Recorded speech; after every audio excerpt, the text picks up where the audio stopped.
In order to achieve optimal mental health, it is advisable that we learn to monitor our thinking patterns. And if we are not conscious, actually, we can end up having a lot of negative thinking patterns. And one of which is what we call overthinking.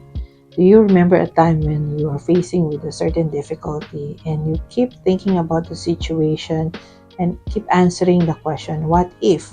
What if I say this? What if I do this? What if I didn't do this? What if I didn't say this?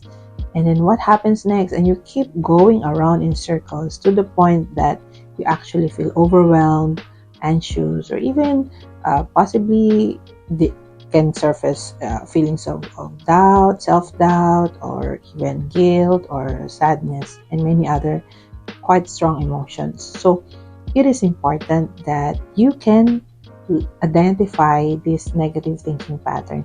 So what would be helpful is to think a certain way, which is the alternative would be what we call critical thinking.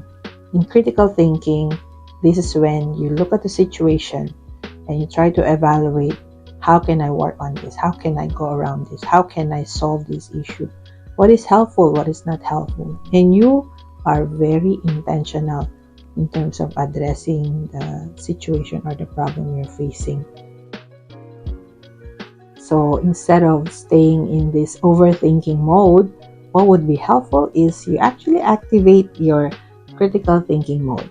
And in doing so, you are strengthening your positive, emotional, and mental health.